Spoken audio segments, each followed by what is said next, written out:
Tentu kita tidak asing dengan pernikahan atau perkawinan, karena momen sakral tersebut adalah suatu hal yang membahagiakan dan juga dinanti-nantikan oleh sebagian besar manusia. Pernikahan sendiri ialah upacara pengikatan janji nikah yang meresmikan ikatan perkawinan berdasarkan norma agama, hukum, dan juga sosial. Tentunya dalam pernikahan memiliki syarat yang harus dipenuhi, baik menurut hukum negara maupun dari segi agama. Pasangan harus siap dalam keadaan fisik, mental, dan tentunya ekonomi. Usia yang ideal untuk memasuki tahap pernikahan ialah antara umur 21 hingga 25 tahun untuk perempuan dan 25 sampai 28 tahun untuk laki-laki.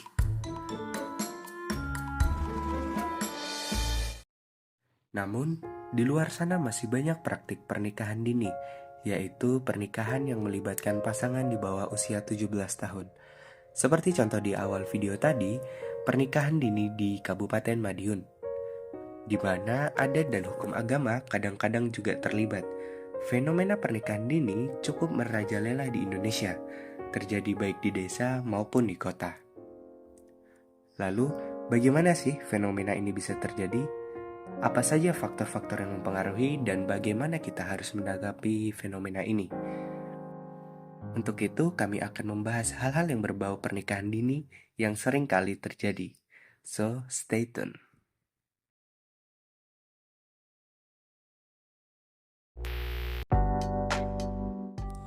Pertama, kita akan melihat datanya terlebih dahulu. Berdasarkan data dari UNICEF, pada tahun 2023, Indonesia menempati peringkat keempat dalam jumlah perkawinan anak global dengan kasus sebanyak 25,53 juta. Dan data menurut Badan Pusat Statistik sendiri menunjukkan bahwa 33,76% remaja Indonesia pada tahun 2022 sudah menikah di umur 19 hingga 21 tahun.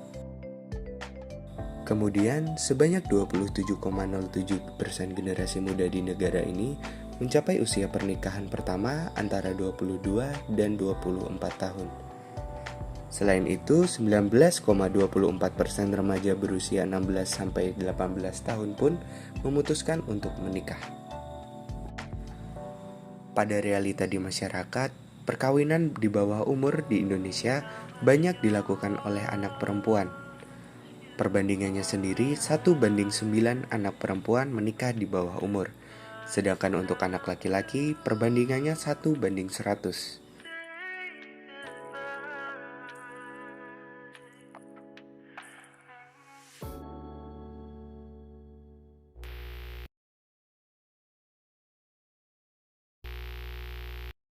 Lalu, apa sih yang menyebabkan faktor pernikahan dini ini masih begitu marak terjadi di Indonesia? Yang pertama tentunya adalah faktor ekonomi. Biasanya, orang tua yang menikahkan anaknya menganggap bahwa jika dengan menikahkan anaknya, maka faktor atau beban ekonomi mereka akan menurun juga.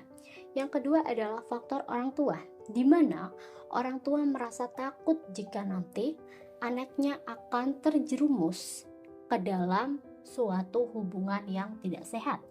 Yang ketiga adalah faktor MBA atau Married by Accident, di mana banyak sekali anak muda yang mempunyai gairah yang sangat tinggi. Mereka belum bisa mengontrol diri mereka, bahkan pada anak remaja, hingga terjadilah hamil di luar nikah yang mengakibatkan harus diputuskan untuk menikah. Yang keempat tentunya adalah melanggengkan hubungan. Mereka berpikir bahwa dengan menikah dini, maka hubungan mereka telah sah di dalam ikatan janji baik hukum maupun secara agama. Yang kelima adanya tradisi keluarga, di mana banyaknya stigma yang masih melekat pada telinga kita semua bahwa adanya perawan tua jika menikah di atas usia 20 tahun. Selanjutnya tentu ada kebiasaan adat istiadat setempat, di mana keyakinan bahwa jika kita menolak pinangan seorang laki-laki, maka nanti anak muda perempuan akan sulit mendapatkan jodoh kembali.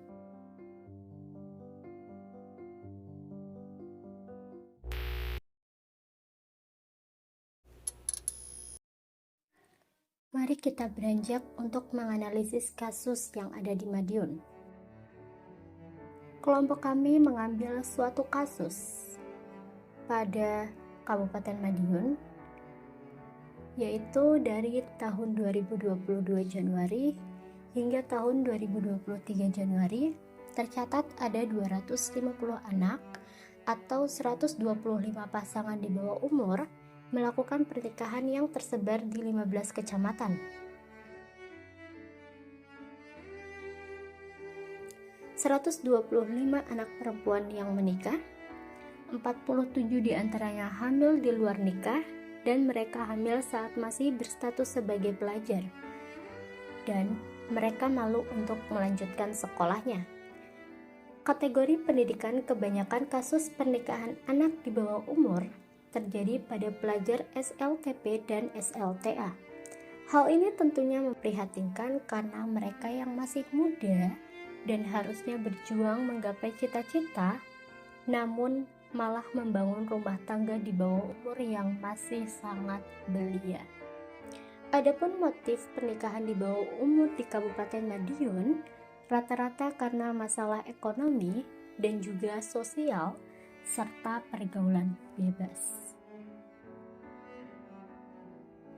Adapun hasil analisis dari pernikahan dini di Kabupaten Madiun ini sendiri, yang pertama tentunya adalah faktor yang menyebabkan, di mana faktor ini ada faktor ekonomi dan sosial. Dari data BPS Provinsi Jawa Timur, di mana garis kemiskinan Kabupaten Madiun dengan persentase penduduk miskin adalah 10,79% dan jumlah penduduk miskin sebanyak 74,7 ribu. Faktor ekonomi ini akan menyebabkan ketidakmampuan orang tua dalam membiayai pendidikan anak, sehingga anak dipaksa untuk menikah demi menghindari hal-hal yang tidak diinginkan. Yang kedua tentunya adanya faktor pergaulan bebas. Masa remaja merupakan masa transisi dari masa kanak-kanak ke masa dewasa, yang dimana dalam masa ini banyak mengandung perubahan-perubahan besar. Pada masa ini, individu sedang dalam tahap pengembangan diri atau identity versus confusion.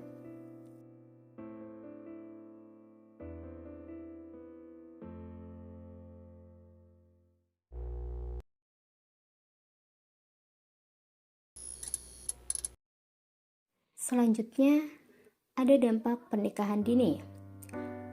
Dampak yang paling buruk bagi pasangan yang melakukan pernikahan dini, baik kondisi mental maupun fisik, yang belum kuat terutama pada seorang perempuan. Yang pertama adalah dampak bagi remaja yang melakukan pernikahan dini. Pernikahan dini cenderung menghentikan proses pendidikan dan juga mengurangi kesempatan untuk pengembangan pengetahuan dan keterampilan. Remaja yang menikah dini mungkin belum memiliki penghasilan yang cukup atau pekerjaan yang stabil, sehingga meningkatkan resiko kemiskinan. Keadaan psikologis yang belum matang dapat menimbulkan tekanan mental, stres, dan masalah kesehatan mental pada remaja yang belum siap menghadapi tanggung jawab. Yang kedua, dampak bagi keluarga yang akan dibina. Kondisi psikis yang labil pada pasangan dapat meningkatkan resiko dan juga konflik kekerasan dalam rumah tangga atau KDRT, sehingga dapat mempengaruhi stabilitas keluarga. Dapat mempengaruhi kesehatan reproduksi ibu karena kehamilan pada usia dini meningkatkan resiko komplikasi medis seperti obstetrik fistula. Yang ketiga, dampak bagi anak yang lahir dari pasangan pernikahan dini. Anak yang lahir dari ibu remaja beresiko mengalami berat lahir rendah. keterlambatan perkembangan, kesulitan belajar, dan masalah perilaku. Anak dapat mengalami perlakuan yang tidak tepat atau bahkan penelantaran karena orang tua yang masih kesulitan dan belum matang dalam menghadapi tanggung jawab.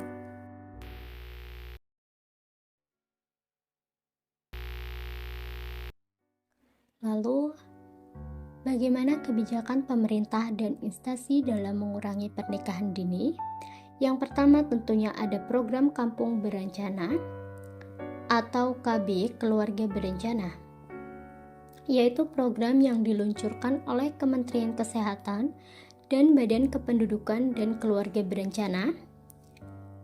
Seperti pada fenomena pernikahan dini yang terjadi di Madiun, pihak PPKBPPPA gencar mensosialisasikan pencegahan anak menikah dini dengan mengerahkan 1.100 petugas untuk membantu penyuluh KB tingkat RT di Kabupaten Madiun. Yang kedua, pendidikan seksual di sekolah. Beberapa sekolah di Indonesia telah memasukkan pendidikan seksual dalam kurikulum mereka untuk meningkatkan kesadaran siswa tentang kesehatan reproduksi dan mengurangi angka pernikahan dini. Yang ketiga, sanksi hukum. Pemerintah juga memberlakukan sanksi hukum bagi orang tua atau wali yang menikahkan anak di bawah umur. Sanksi ini termasuk denda dan juga hukuman penjara. Yang keempat adalah program pemberdayaan perempuan. Program pemberdayaan perempuan bertujuan untuk meningkatkan akses perempuan terhadap pendidikan dan pekerjaan sehingga mereka tidak terpaksa menikah di usia yang masih terlalu muda.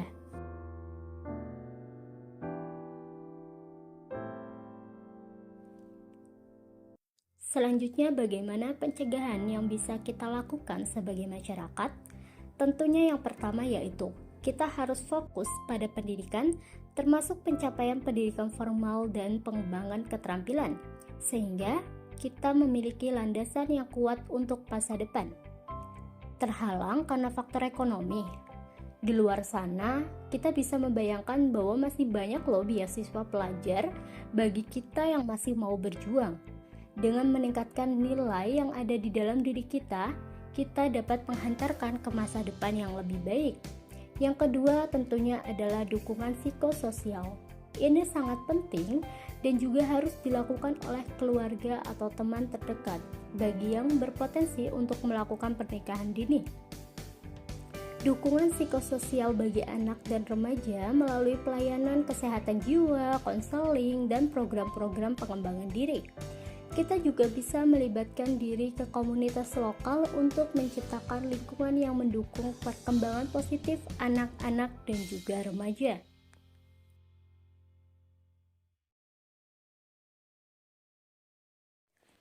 Sebelum kita memutuskan untuk melakukan pernikahan, ada baiknya kita harus mempertimbangkan terlebih dahulu dengan sangat matang. Seperti kondisi mental kita, mengenai calon pasangan kita, pandangan masa depan inginnya seperti apa, dan terutama masalah ekonomi untuk melopang keluarga ke depannya agar tidak terjadi hal-hal yang diinginkan. Apalagi pernikahan dini yang pastinya kondisi mental dan fisik juga belum matang, karena sesungguhnya pernikahan bukan hanya membangun hubungan dua arah antara laki-laki dan juga perempuan, tetapi juga pernikahan menghubungkan persaudaraan antara pihak keluarga laki-laki dan pihak perempuan. Pernikahan bukan hanya mencari enaknya saja atau berhubungan seks, tetapi pernikahan juga membangun sebuah keluarga baru yang akan tumbuh bersama di tengah masyarakat. Pastinya semua kepercayaan memiliki caranya masing-masing untuk mempersiapkan umatnya dalam memasuki tahap pernikahan. Semoga adanya video ini memantapkan pikiran kita untuk selalu mengingatkan diri kita sendiri, saudara ataupun anak kita nanti di masa depan untuk tidak melakukan pernikahan dini. Terima kasih.